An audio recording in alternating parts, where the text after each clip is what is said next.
আসসালামু আলাইকুম। বাংলাদেশের মধ্যে আজ 2 দিন যাবৎ যেই প্রচারণা শুরু হয়েছে, ডক্টর শফিকুর রহমান ওর এক আইডিতে মহিলা সম্পর্কে পতিতা বলেছেন, এই সেই অনেক হাবিজাবি। এটা আসলে জামাত ইসলামের তারাই বলছেন যে এটা সরকারিভাবে যে কোনো একটা পন্থায় তার আইডি হ্যাক করে অন্য কেউ করেছে।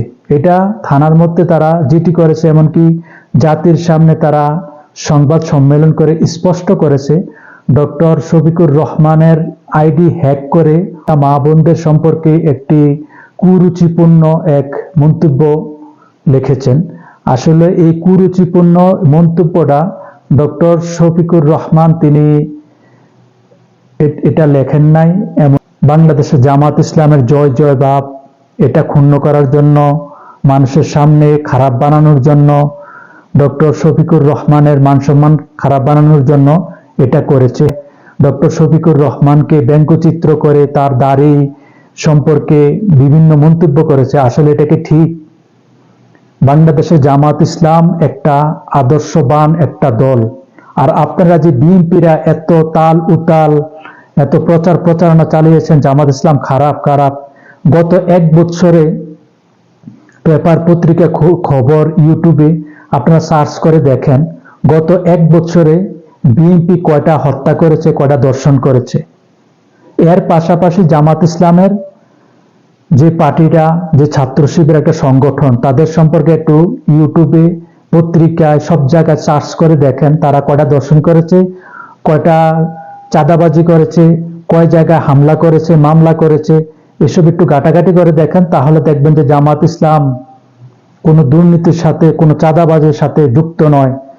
বাংলাদেশের ছাত্র শিবির সংগঠন সুশৃঙ্খল, তারা কোনো দর্শন মামলায় বা কোনো অভিযোগে অভিযুক্ত নয়। তারা ফ্রেশ একটা ইসলামিক দল, যে দলের আশা আকাঙ্ক্ষা হচ্ছে আল্লাহকে সন্তুষ্ট করার জন্য এই দলটা ক্ষমতা যাওয়ার চেষ্টা করছে। ক্ষমতা যাওয়া আশা স্বপ্ন নিয়ে তারা অগ্রসর হচ্ছে। বাকিটা কবুল করার মালিক আল্লাহ তাআলা। আল্লাহ তাআলা কবুল করলে তারা ক্ষমতায় যাবে, কবুল না করলে ক্ষমতায় যাবে না।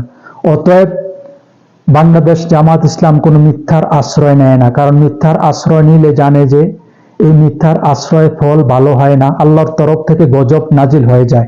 এই জন্য তারা যেটা সত্য, যেটা তারা পারবে, এই আশা আকাঙ্ক্ষা, এই প্রতিশ্রুতি বাংলাদেশের জনগণের সামনে উপস্থাপনা করে তারা সামনের দিকে অগ্রসর হয়ে যাচ্ছে।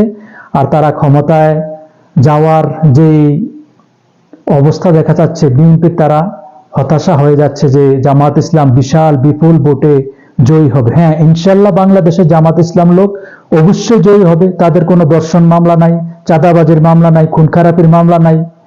আর গত 1 বছরে বিএনপি একটি বড় দল, তাদের কাছে আমরা এই আশা প্রত্যাশা করে নেই। একটি বছরে আমরা যদি পর্যালোচনা করেন, সার্চ করেন, তাহলে দেখবেন অনেক কোন দলে বিএনপি দলের ভিতরে দলাদলির কারণে অনেক লোক হত্যা হয়েছে, অনেক লোক দর্শন হয়েছে, অনেক লোক চাঁদা দিতে গিয়ে সর্বশান্ত হয়ে গেছে। অনেক হাজার হাজার প্রমাণ পেয়ে যাবেন। এর তুলনায় জামাত ইসলাম খুব ভালো। আর জামাত ইসলাম আল্লাহর সন্তুষ্টির জন্যই ক্ষমতা যাওয়ার চেষ্টা করছে। আর আপনাদের যতটুকু আমরা ছোট থাকতে বিশ্বাস করেছি, যতটুকু দেখেছি, আসলে আপনারা আপনাদের গন্তব্যস্থল হলো আপনারা ক্ষমতা যাবেন, ক্ষমতাবান হবেন, আর্থিকভাবে লাভবান হবেন। এই আশা আকাঙ্ক্ষায় আপনারা লোকজন মেরে মহিলাদের পেটে লাথি মারতেছেন, মহিলাদের মেকআপ খুলতেছেন, জামাত ইসলাম নেতাদেরকে মারধর করতেছেন, শেরপুরে এক জামাত নেতাকে হত্যা করেছেন। আপনাদের যে চরিত্র আর আমলিকের চরিত্র সেম, এর মধ্যে কোনো পার্থক্য নেই। আপনাদের ক্ষমতা যাইতে পারলে আপনারা ক্ষমতাবান হবেন, আর্থিকভাবে লাভবান হবেন, এটাই আপনাদের আশা আকাঙ্ক্ষা। অতএব আপনারা ক্ষমতা যাইতে পারবেন ইনশাল্লাহ। আল্লাহ তাআলা বাংলাদেশকে কবুল করেছেন। ইসলামপন্থী আল্লাহ সন্তুষ্ট অর্জনকারী দল জামাত ইসলাম বাংলাদেশের ক্ষমতায় অনেক ভোট ব্যবধানে জয়ী হয়ে বাংলাদেশে সুশাসন, সোনালী শাসন সৃষ্টি করবে, যা দেখে বাংলাদেশের জাতিরা অবাক হয়ে যাবে যে এতদিন আমরা যেই গল্প শুনেছিলাম জামাত ইসলাম খারাপ, জামাত ইসলাম রাজাকার, জামাত ইসলাম ৭১-এ খারাপ করেছে, এই ৭১-এর স্লোগান দিয়ে চেতনার ব্যবসা করে তারা যে মিথ্যাচার অপচার যে প্রচারণা করেছে বাংলাদেশের মধ্যে, সম্পূর্ণ মিথ্যা ভুয়া। অতএব আমরা এখন বাস্তবে দেখছি যে জামাত ইসলাম ক্ষমতায় এসে বাংলাদেশে সুশাসন জারি করেছে, সমাজ ব্যবস্থা, আইন ব্যবস্থা সবার জন্য সমান করেছে, সবার জন্য সুচিকিৎসার ব্যবস্থা করতেছে। বাংলাদেশের মানুষ যে বেকারত্ব ভুগতেছে, বাংলাদেশের যে তরুণ সমাজ কাজ পাচ্ছে না, বেকারত্ব ভুগছে, তাদের কর্মসংস্থানের ব্যবস্থা করছে। অতএব বাংলাদেশে জামাত ইসলাম ক্ষমতা আসলে ইনশাল্লাহ বেকারত্ব দূর হবে, বাংলাদেশের চিকিৎসা খাত অনেক উন্নত হবে, গরিব অসহায় মানুষের সুব্যবস্থা, সুস্বাস্থ্য, সুজনসেবার ব্যবস্থা করবে। বাংলাদেশের মধ্যে একটি আলোড়ন জাগরণ গড়ে তুলবে। বাংলাদেশের জামাত ইসলাম ক্ষমতা যাওয়ার পর দেখবেন বেকারত্ব দূর করবে, বেকারত্ব দূর করে কর্মসংস্থানের ব্যবস্থা করবে, গরিব অসহায় লোকের জন্য সুচিকিৎসার ব্যবস্থা করবে ও বাংলাদেশের ঘরে ঘরে সুশাসন জারি করবে, আইন সবার জন্য সমান অধিকার বয়ে নিয়ে আসবে।